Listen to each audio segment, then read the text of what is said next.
Hey everybody, this is Loren Baker with Search Engine Journal. Welcome to today's episode of the weekly SEO Rewind, episode number 8, I believe. So on track for more this year. With me today, I have Roger Montti, of Search Engine Journal. How's it going, Roger? Great. How are you doing, Lauren? Good, man. Good. Are you enjoying your time on the West Coast? Yeah. It's definitely better temperature. My parents think it's cold out here, but Oh yeah. my daughter and I were just like out there going, it's so warm. Let's take off our jackets. Exactly. So this is our first SEO Rewind of the new year of 2025, and one thing we really want to get into on today's show is where Google is going and other companies are going in terms of AI integration in the search, especially Google Gemini, and then also on the Chat GPT side of things. But before we get started, talking about those two and AI overviews and everything else, we ended the year 2024 with Google rolling out and announcing a December spam update.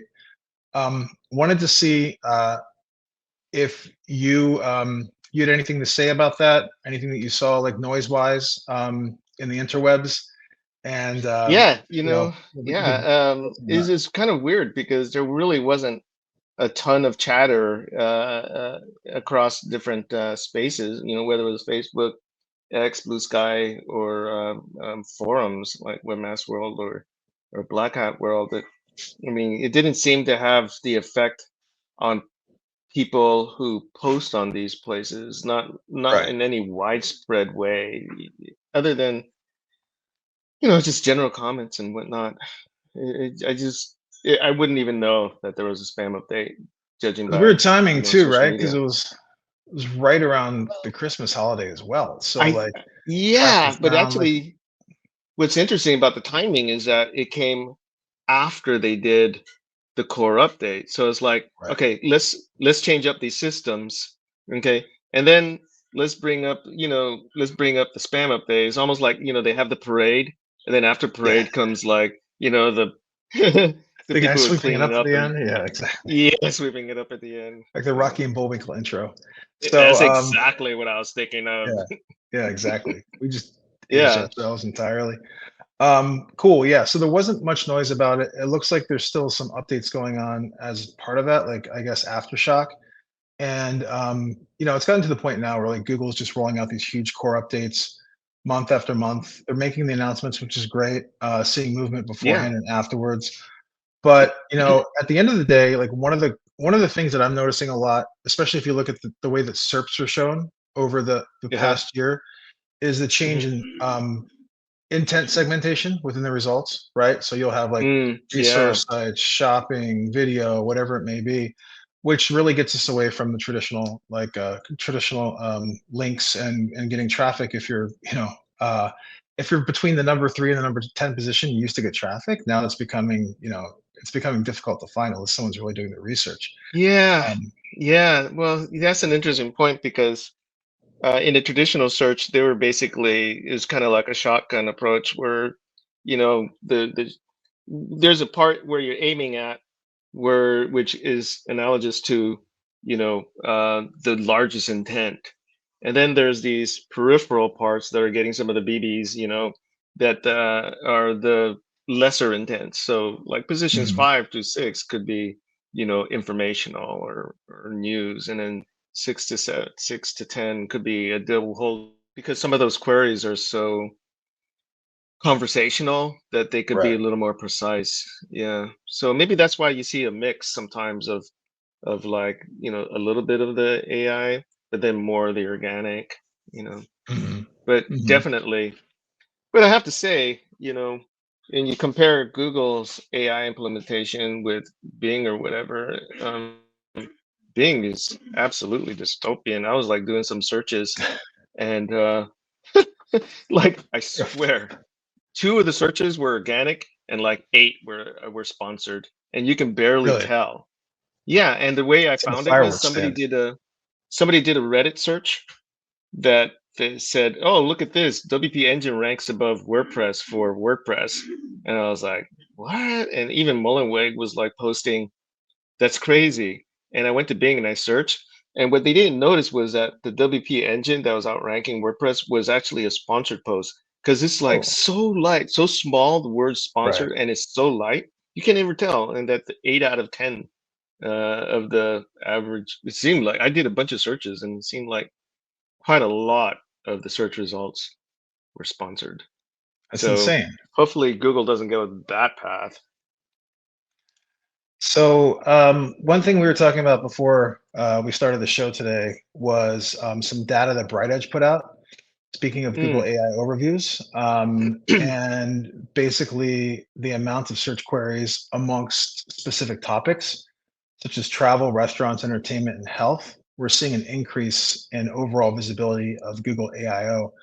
Do you want to get into Mm. that a little bit? Yeah, Bridie's data shows that the average coverage is trending upwards, and it's almost like AIO is getting more confident. So, in general, the healthcare that led the pack, which is just over 67% Mhm, of queries were AIO in healthcare. B2B tech went from 33% to 38% of queries are AIO. And in travel, that's went up from 0.1% of queries to 4.1%.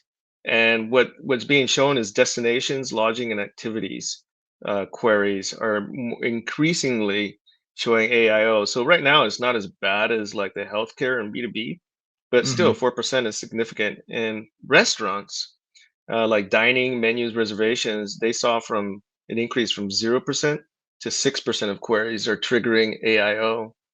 So the takeaway there is like to kind of be aware, context aware content, where like what is the context of your understanding of the topic or keywords. And I have a really good example. Um, Yeah. like I wrote about for SEJ, I wrote about what was that topic? Oh, top core topicality systems, Google's core topicality systems, and what they were. And because we were the first ones to write about it, we ranked number one. But within weeks, other sites that were writing about it were outranking us, and some of them were rewriting our stuff, but some of them were adding, coming at it from a different intent. And then Right. what I noticed was those that came at it from a different intent actually rose to the top and were featured at the top, and they were being quoted in the AIO.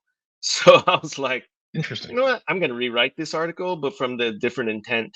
So rather than reporting on, what a Googler said and a Googler said, and this is the context in Google, I wrote it from the context of this is what you should be aware of for SEO purposes and as a publisher, which was a whole different intent. And then we popped back up in number one. And that's a, kind of an example of context aware content, where take a look at, if you lost positions, take a look at the context and Mhm. how that may be affecting why you're not ranking. Can we also learn from the context that's included within the Google AIOs as well? So if we see that Hmm. Google is just trying to answer a question, teach the individual things that they may be teaching, the ability to identify, like maybe if Google is showing 1 through 3 different recommendations, we can add more to the content, maybe have that utilized. Yeah. But how much is AIO and the voice and the content that's being served helping planning content contextually intent, everything else? Yeah, yeah, that's a good, good way to think about it. And yeah, I wonder, how much of these um, conversational queries are affecting. They realize, oh, that's actually the same as some of these shorter queries, and then so that in intent learning knowledge is then influencing the shorter queries, that are basically the same as the conversational ones. Yeah. So definitely, Sweet. it's it's really dynamic. Do you know if that BrightEdge study, do you know if that data was across all browsers or if there was similar data with desktop and mobile or more on either one? It was actually a mix of desktop and mobile. Okay. Cool. That would be really Yeah. cool to dive into as well, right? Because I see it to be a little bit more Yeah. I'll reach out depending to on the them, see query. if they could give us like a mix of that. That's a good point. Yeah, I hadn't even thought Yeah, about that. it's really But I interesting. There's imagine a that some. hmm Go ahead. Well, I imagine some queries aren't more B2B queries kind of tend to more desktop because people are Yeah, work from home or work from office or something like that. yeah, exactly. hmm One project I'm working on, I work with it's kind of a, trade school chain, right? And hmm the bulk of their students are between 18, 24. Okay. Some a little bit older or whatever, but that's the bulk. And of course, their students have been utilizing ChatGPT in one form or another for a couple of years now, right? So, Yeah. um, first of all, like they're utilizing the app on the phone, they're talking to the app as opposed to typing it in Yeah. all the time.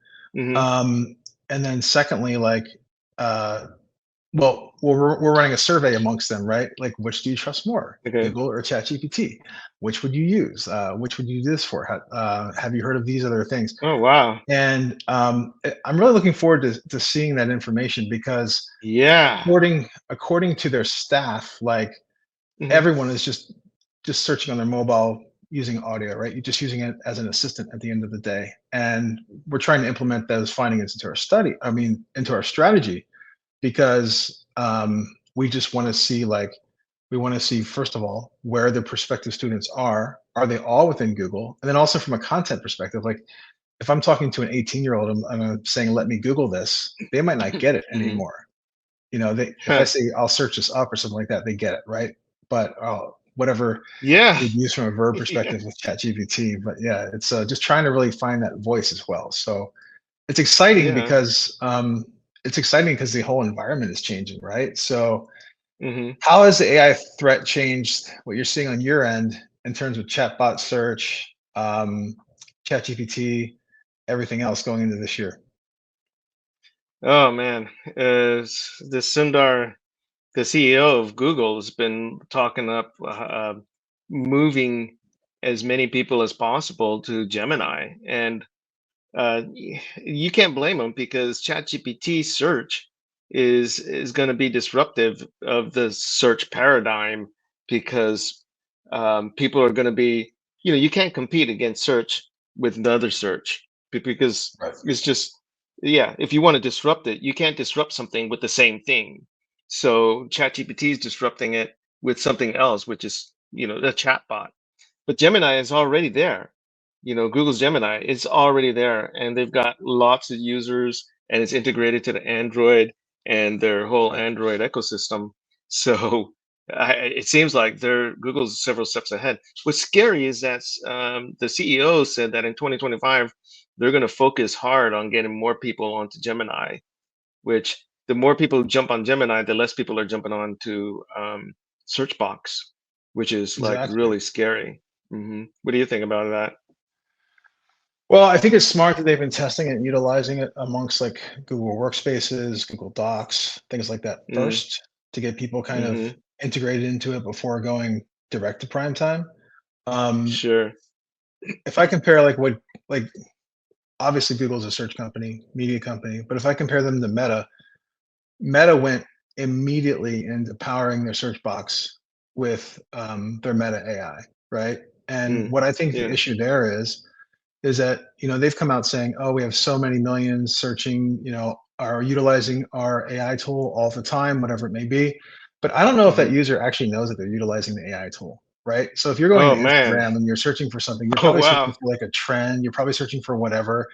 Um, Maybe you're asking a question. I just don't think the user intent at the end of the day is to go to a search box within Instagram and search for information. It's more so like searching for videos or photos or whatever, right? Now the cool So thing is you're that saying they're like sneaking in there and yeah, I like think so. integrating themselves into. Yeah. Wow. It's almost like Wow. it's almost like getting the data through the fire hose as opposed to like little specific drips of water that you want to target, right? So Google, they targeted B2B first a lot, I think, and professionals first by integrating it into, workspaces and everything else. And then now it's a larger rollout and device oriented. Whereas Meta's just like, let's power all search with this and see what happens. And then also So like are the you thing that saying excites me that? too. Yeah. So are you saying that like ChatGPT search is an overt challenge to Google search, and Gemini is an overt challenge to search and ChatGPT, and then Meta is like a stealth challenge, like nobody even knows that they're being challenged. I think so. I think so. And I still Hmm. think they're like within the data collection mode, right? And then Yeah. also there's Grok, which I'm not that familiar with. But Yeah. I see Elon talking about it all the time. And then Grok is also, pretty interesting. Yeah, yeah, Grok is pretty interesting. Yeah, yeah. I played around a little bit with that, and yeah. it's pretty far along. Yeah, it's pretty. Yeah, I think. And then also Apple Intelligence, right? They've just rolled that out Hmm. with the updates. I've set mine up. I'm utilizing it through Siri, and I have Chat GPT integration as well, like right within this, so I can ask Siri a question. Hopefully, she won't speak right Wow. now. He won't speak, and then they'll pull in information that they have, and then also Chat GPT information, and put that together into um, a conversation, answer, a solution. So Wow. I would say too, like Apple has a jump from like the fact that Google's tested everything on Android and now they're rolling it out. Apple has a jump Hmm. from a device standpoint and hopefully is rolling out. And then like we talk every year all the time about the Apple and Google contract. I wonder if we are going to get Yeah. closer to a point now where so many people are just utilizing it for conversation and not for search. That's So It's I need to really see if we're interesting, that. especially because Apple is just so good at the user experience. I've been Yeah, driving around with my daughter, who's college age, and I was really impressed with the whole map ecosystem that they have. It's just so, I don't know, it felt superior to me than what comes with Google, the Google Maps when yeah. you're navigating and stuff. I was like really impressed with the just attention to detail that Apple has. So, like speaking about ChatGPT and AI as a whole, I think more people kind of get ChatGPT right now than get Gemini. So, would you get a little bit deeper into how Google is expanding Gemini, any of the opportunities there? Also, from a resource standpoint, is there any relationship between what's happening in Gemini and traditional search? Are they two completely different parts of the company, et cetera, et cetera? Like, Yeah. yeah, really want to hear Yeah, what you have to say I on that think one. that a big problem that Google has is that there's been a significant loss of goodwill in how people feel about Google. People used to be so trust Google, but what you commonly hear is that people don't trust Google. They don't trust Google with the data. They don't trust Google to give them personal information. It's just they really have a trust issue, and I don't know how that'll affect the integration of Gemini. Like I haven't bought into adding Gemini into my Android work my Android into my life because I don't trust that all that information is going to be kept kept as confidential as I would like it, and Right. and a lot of the data that you give to Google is stays on your phone, right? But still, these are the people who've been found out that they were giving you incognito mode and then actually still having access to the data and using it for advertising purposes, etc. And it's hard to trust them. So they may have a challenge in integrating Gemini and getting more people off the search box. And I think maybe people trust ChatGPT more because they don't have advertising for one thing, and two, ChatGPT is optimized to sound plausible and trustworthy, and people Mm, routinely will trust the output because it's scientifically designed to be trustworthy. It's just like McDonald's, say what you will about the quality, whatever, but it's scientifically engineered to taste good. right. McDonald's, Hostess cupcakes, whatever. They're Pringles. scientifically engineered. Yeah, and cat food, Yeah. it's scientifically engineered to taste good, and so is ChatGPT is scientifically engineered to be plausible and pleasing, and it bends over backwards to please you. And I think and it doesn't show you advertising, so I think between the two, probably more people would trust ChatGPT. That's just my gut Yeah. speculation on it. Well, how do you feel about it?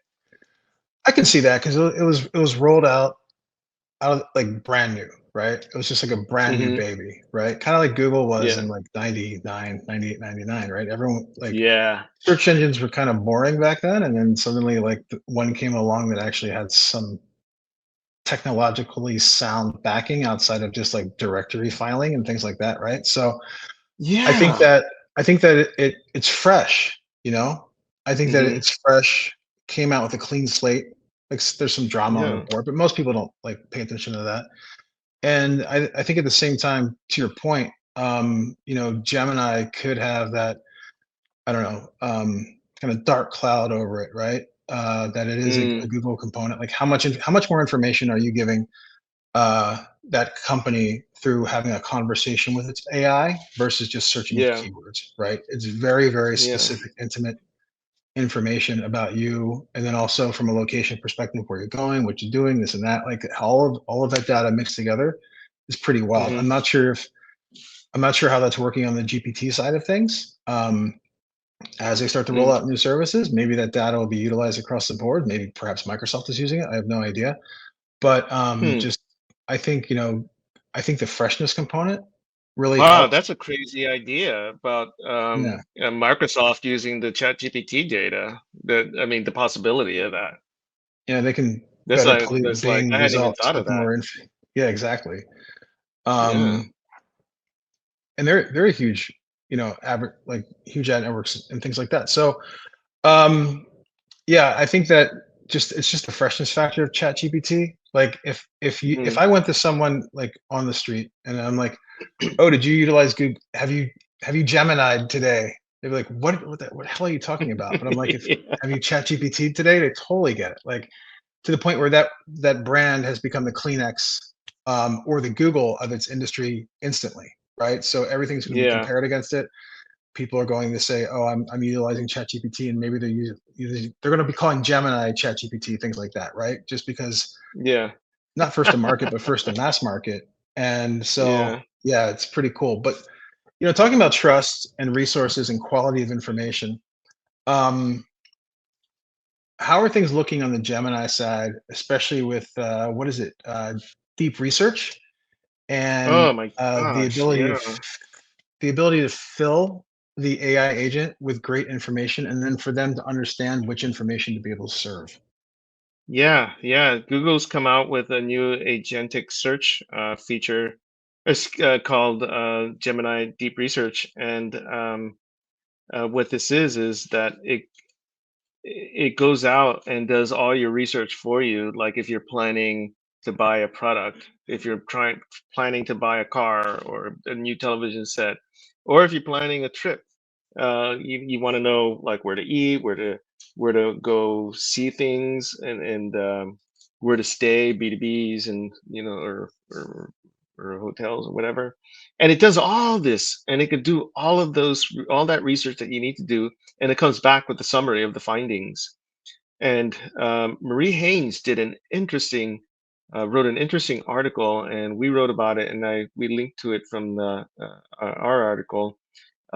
It's a fabulous article.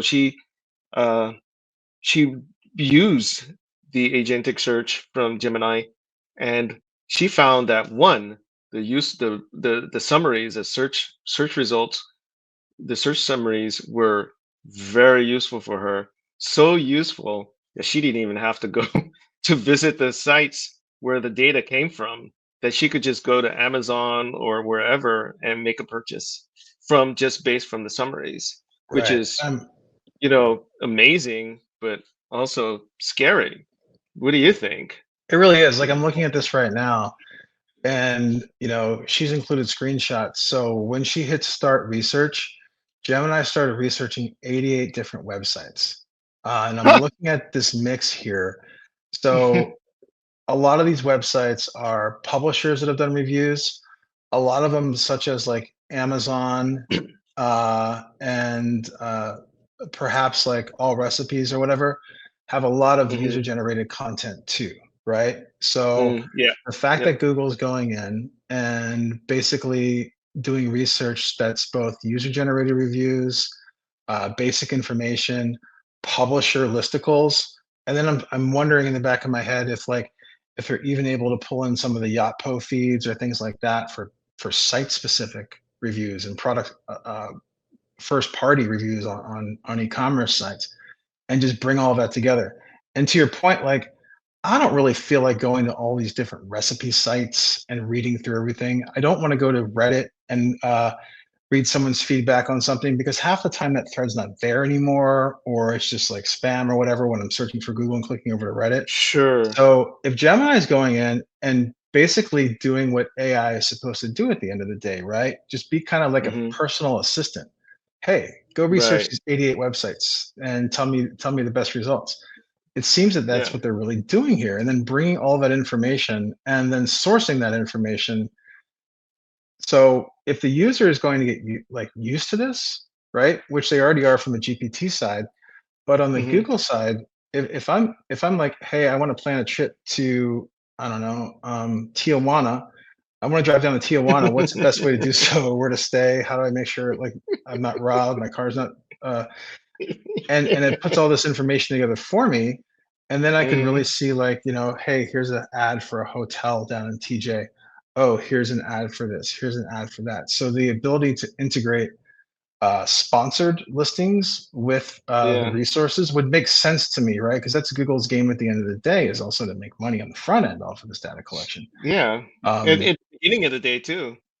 yeah, exactly, exactly. But this, What do you this, what do you think what do you think the impact of that would be on the web ecosystem in general? hmm, good question. Whoops. So I Because think is it, are they doing any favors to them by, like, doing all these comprehensive summaries? Is it like helping the web ecosystem in any way? I think there's a couple ways it is. Mm, One, um, not from a traffic perspective, but also from like an mm, acknowledgement perspective. It is rewarding the quality. I would imagine it's rewarding the quality and the research put into a lot of these reviews, right? And a lot of these write-ups. So could that lead to a much more quality approach to the content that's being put out there? Two, the user's definitely getting the information that they're looking for right within that yeah. AI environment. So, and we've talked Mm, about this a lot, like, from a search perspective, is if traffic is declining, does that necessarily mean conversions are declining at the end of the day, right? So mm, I think that's part of it as well too, is like, how educated is the user at the end of the day? Are they going to bounce off the site, or they've already decided to purchase the product, they're going to you to purchase, they've done all the research, this is probably the best lead you can get, it's up to you to convert them. And then also, you know, a lot of these examples we're seeing here are written content. um, I think one of the advantages that Google and Meta do have over perhaps ChatGPT is that Google owns YouTube, Meta owns Instagram and Facebook videos and everything else. So, is there going to be the ability for these solutions to learn from video reviews, video overviews, things like that, as well as just written, right? So Google already kind of yeah. taught us how to write for this when they Yeah. introduced Oh, snippy snippets. They're like, write a couple sentences, bullet point, bullet point, bullet point, write this, bullet point, add some questions in the bottom, so like uh, basically taught us all how I, to write to feed the monster. But and how, that's, that you bring that up. There's kind of like a dystopian quality to that, because years ago they came out with the reviews update, and then they came out with these, guidelines like, this is how you should read reviews, da da da, yes, and then they came out with, like, oh, the medic update. It's like, oh well, we're like changing what intent means, that you have to write for, when we do medical queries, it really means science and da da da, and then they come out with all these updates. Oh, it has to be, um, you have to have yeah, expertise and authoritativeness and da da da.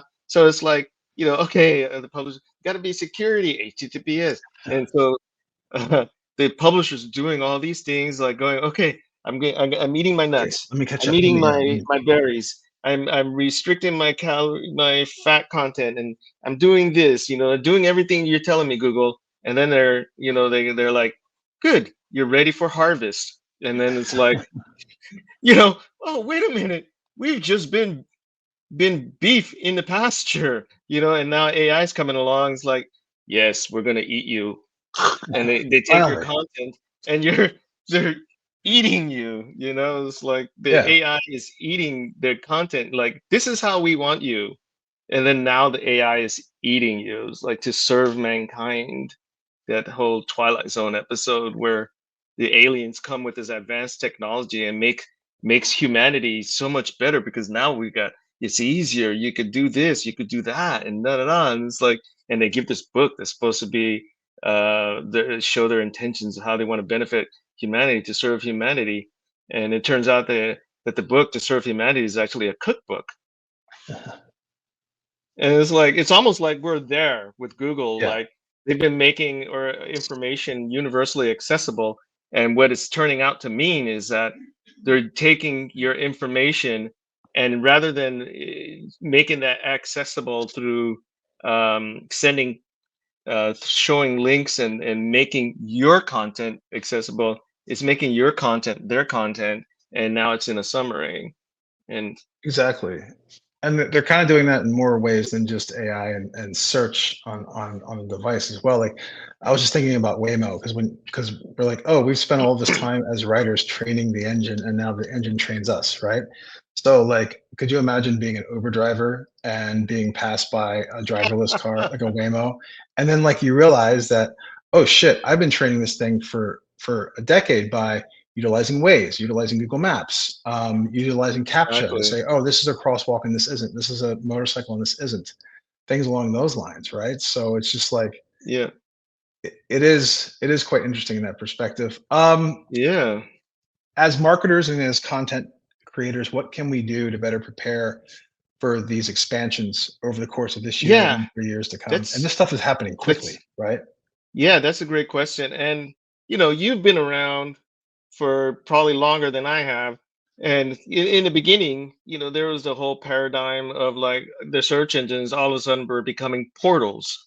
Everybody was a Right. portal, Alta and Vista did that. Netscape was a portal, AOL was a portal, and Alta Vista, and then Google came along with just the search box, right?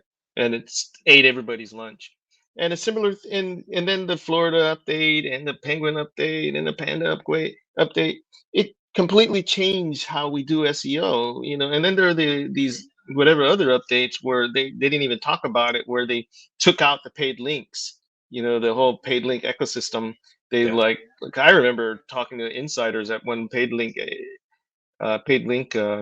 company, and we were having lunch together. He told me, "Yeah, Google's really, I think only about 30% of our links actually work." And it was like, really, and that was like one of the unknown updates, is things going on behind the scenes that nobody really noticed. And but throughout it all, what do? We just adapt, right? And Yes. um, we got to adapt, and just like right now, it's we got to look at we got to be context aware and see what the context is of what search is showing up and surfacing. And it seems like increasingly the whole, you know, is see keyword research, put your keyword in your title, keyword in your heading, that kind of that kind of thing. That's 20 years old. Word We're in the density. AI. Yeah. This is like the Hunger Games of SEO right now, and so we gotta step up. Become the what was that Jennifer Lawrence's character's name? I don't know. I haven't seen Hunger those Games. movies. I was talking to someone Oh, referenced them the other okay. day. I'm like, I Yeah. haven't Well, seen them yet. we got to become her. Not the Yeah. bystanders who are just going. "Ugh." You got to like really pay attention and be the one, like taking being more context aware and just rolling with the changes and it's like, can they really wipe out the entire web ecosystem? I mean, what that th- that would be, I don't know. I can't really see that happening. Right. Something's got to change, and maybe 2025 is where the year that Google tries to take down unintentionally tries to take down the web ecosystem, and the web ecosystem fights back. and we're talking about New York Times and companies with money, Yeah. not And just the little guy. it's also one of those things where if I'm not getting the traffic from the content that I'm providing, why am Hmm. I providing the like if Google's dependent upon so many companies that are writing for Google and writing for the Google traffic at the end of the day, and obviously sourcing them based upon the 88 sites that Gemini was researching in Marie's post, is there enough reason to continue to update the topic matter moving forward? We've seen publishing sites just stop publishing. We've seen them go out of business. We've seen them be liquidated in the past couple of years. Is there going to be a point where just Google stops getting that information from that source, right? Do Because you less and less remember? of it. Do you remember when we used to go to bookstores and just browse, and they used to be used bookstores, and we can buy these esoteric books that maybe they cost $80 brand new, but you can get it for $20 at the used Yeah. bookstore. And then Amazon came along, and those bookstores started like disappearing. Good luck finding a bookstore. Is that what's going to happen to the internet? Where Perhaps. now we just have, instead of is so it replaced the neighborhood bookstore with the average travel site, the average recipe site, the average product review site. Are those going to go away, like just like the bookstores? Can that can the internet survive that? And These are existential questions. is the ecosystem going to transfer from first party data back to from first party publishers back to a walled garden, right? Like if I'm leaving a Mm. review, am I going to go back to the site that I purchased the product on, or am I going to just do that within Amazon, Google reviews? That is a really Um, interesting question. You got to have like a yeah, yeah, walled garden. Just block out the AI or whatever. Yeah, and you know what? That just sounds dystopian. It's just like getting back to the Hunger Games and Matrix and whatever. It's just like doesn't sound right. Just doesn't sound like in the spirit of the internet and what it was founded, which is like making that information out there and universally accessible. And Google co-opted that whole spirit of making information free, and it's like they turned it in. There seems to be turning it into making Google free, making information free for me to right. give to To you. do what I want with. It's just like that's not really what it means. Awesome. So So yeah. to wrap things up, let's prepare for an extremely dystopian future with this. There's absolutely nothing we can do to bank Well, on that. we'll see. We'll see. I just don't see. I mean, there's a lot of money on our side, on the publisher side. It's not Yes, just a little guy against Google. So Google might get some fight back. We'll see. absolutely. Yeah. Well, Roger, it's been a pleasure. Thanks for connecting today. Enjoy the rest of your trip Awesome. and talk to you Thank soon, man. you. Really appreciate it. All right. Thanks, Cheers. everybody.